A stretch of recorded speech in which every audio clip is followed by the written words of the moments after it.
Amy here from VSG to be the real me with my week 16 post VSG surgery, which I had on the 16th of June 2014 in Adelaide, South Australia, with Dr Ben Teague at the Ashford Bariatric Centre at the Ashford Hospital. So straight to my numbers this week. Well, last week I weighed in at 94.6. This week I weighed in at 94.2. Or 207.6 pounds. So that's a 0.4 kilo loss or a 0.88 pound loss for the week. I was expecting a lot more, but it was the end of Shark Week, so maybe that had something to do with it. So my numbers from the start, my high weight was 124 kilos or 273 pounds.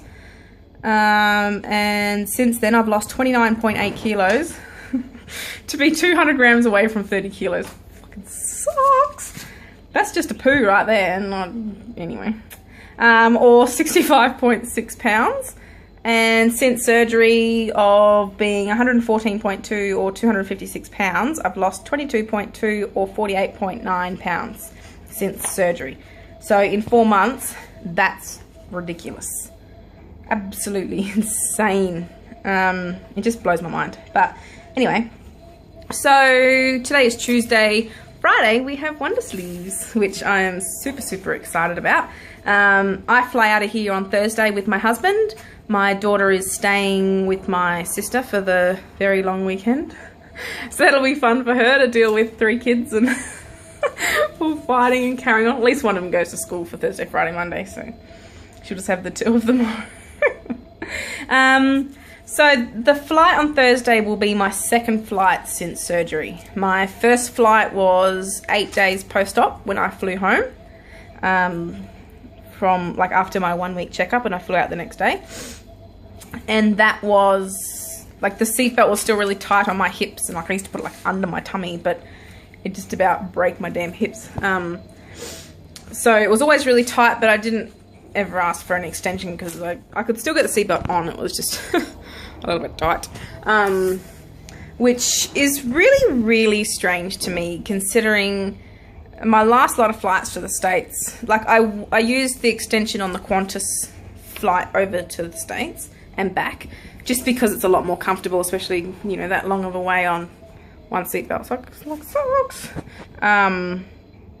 But all the American flights, I had to ask for an extension belt, which, like, I mean, after the first couple, I wasn't even embarrassed anymore. I'd just say to the hostie as I walked on, like, I need an extension. They'd look at my seat number on my ticket, and they'd bring me the extension. And they were always quite discreet. One lady was like, "Here's your extension belt." I was like, seriously, dude?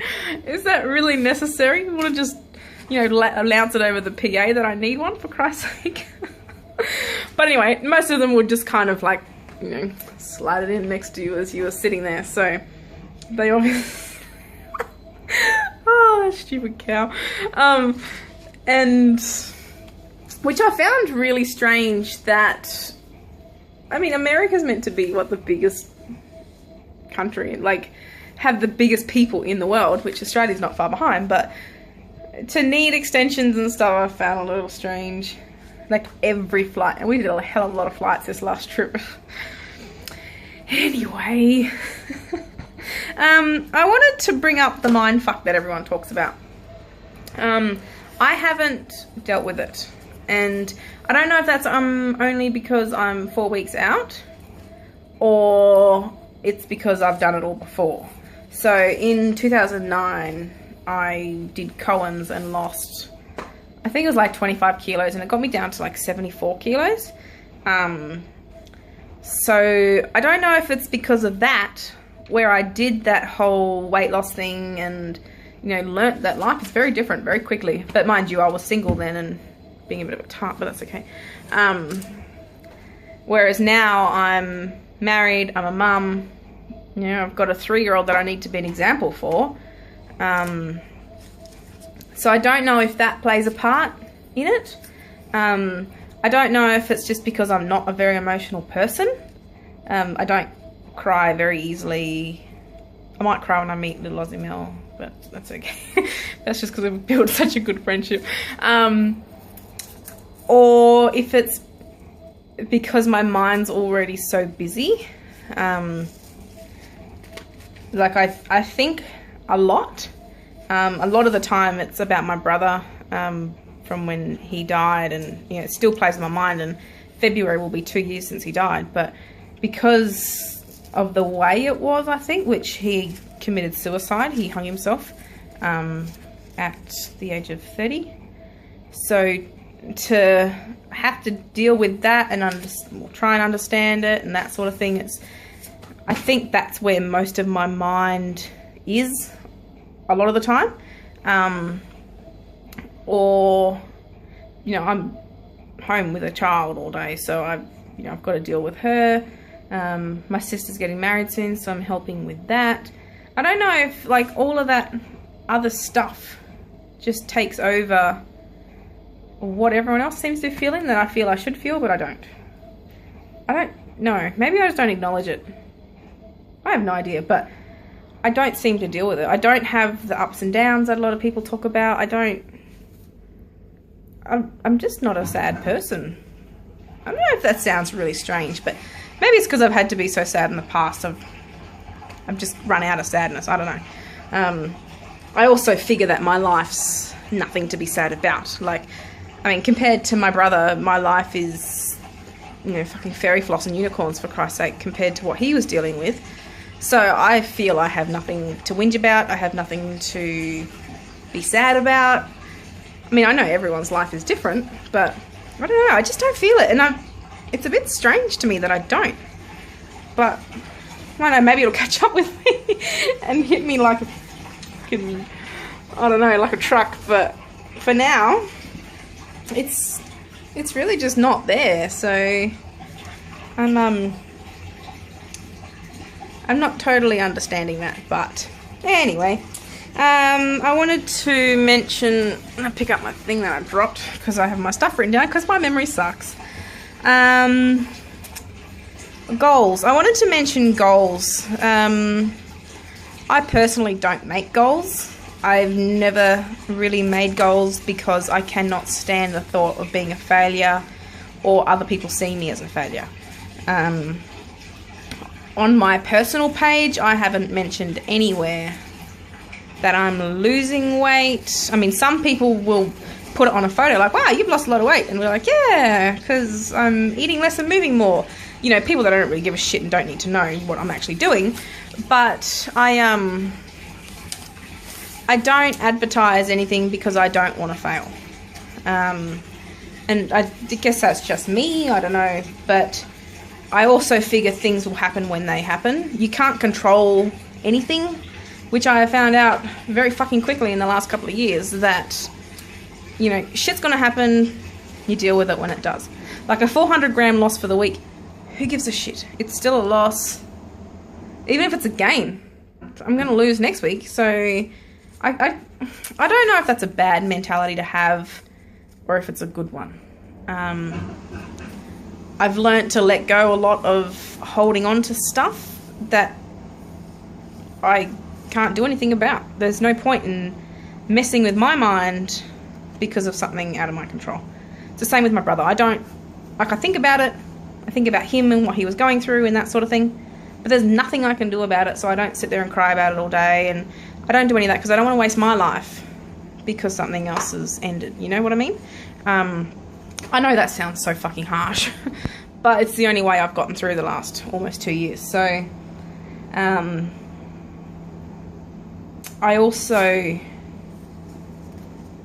feel that if you tell people, you're going to screw it up. Whether you self-sabotage or it just screws up in the long run. Like, how many people do you honestly see on Facebook say, oh, I started a new diet, and oh, I've been working out, and they do it for 2 months, and you don't see the pictures at the gym anymore, and, you know, you don't see the pictures of their salmon and salad because they're back to eating Maccas.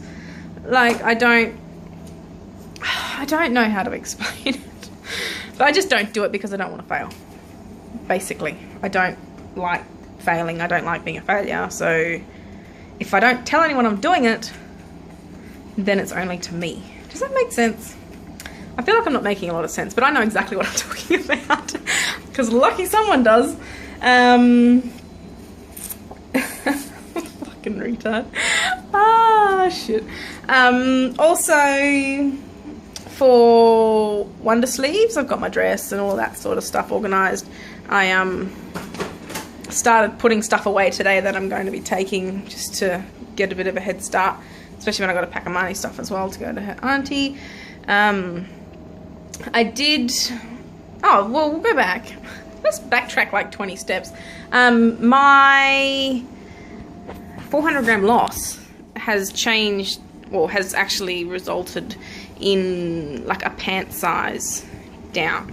So I went to just Best and Less the other day because I don't want to spend a lot of money on stuff because I'm not going to wear it for long. To buy some like workout pants and stuff just to be able to wear in Sydney, because I want to be able to do stuff and not, you know, be adjusting clothes all day. I've done my time with that crap. But anyway, I got I'll flick the phone around. My camera doesn't flick while I'm videoing, so you're just gonna have to deal with it. But these I got in an 18, which, I mean, they're just, I think they were like 20 bucks or something, but they're super comfy, but they're not as tight as, hang on, let me try and zoom in. And they're not as tight as you would expect workout pants to be. I don't know if that's because they're a big 18 or they're just 18's too big. I don't know. But this shirt is I don't know how you pronounce it. I got it from, it's either Walmart or Kohl's. Dayskin or whatever it is. I think it's in a large, but it's, you know, I've got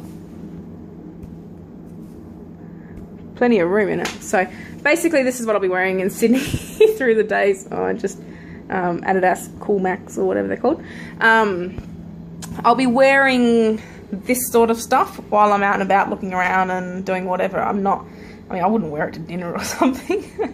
But just to be comfy and to actually enjoy my time, because I mean, no one's going to give a shit looking at me, really. So I need to get over that thing that, you know, everyone's looking at me. So anyway, that'll be the majority of my wardrobe, which is good because it's light. It doesn't take up a lot of space because I'm only going to take a carry-on. I'm not going to worry about waiting for, like my husband and I have a carry-on each. We're not going to worry about, you know, waiting for suitcases and stuff like that. We just want to get out and go. So, and because I'm coming back via Adelaide, because I'm going to see my surgeon, my husband and I fly out of Sydney the same day, about 40 minutes apart, but I'll be going to Adelaide and he'll be coming home. So I will do my nutritionist and surgeon's appointment that afternoon on the Monday after I land, and then stay the night at a cousin's place and then head home on the Tuesday. So it'll be interesting to see what the surgeon says and the nutritionist and stuff. I had some bloods taken, I think last week, to have the results like sent down to them so they can get it together and tell me what they need to tell me. So hopefully everything will be okay. But apart from that, that's it. So, oh, I do have Michelle Bridges makeup tomorrow, which I'm shitting my pants over. For those of you who don't know, she was one of the trainers on The Biggest Loser here for, I don't know how many years she did it. But she's like Australia's, you know, #1 fitness woman, and has her own workout gear line, and she's built quite an empire for herself. And she actually used to live where I live now. So she's here doing a big talk for like an October business month for the territory. So she'll be here and I have to do her makeup. So crapping my pants, but I'm sure I'll be fine. It's just makeup. I can wash it off and start again if I have to.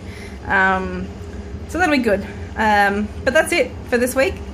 Now it's time to get ready for Wonder Sleeves and have some fun. So hopefully we can make a couple of videos from there and kind of we'll check in on each other's channel. It'll be fun.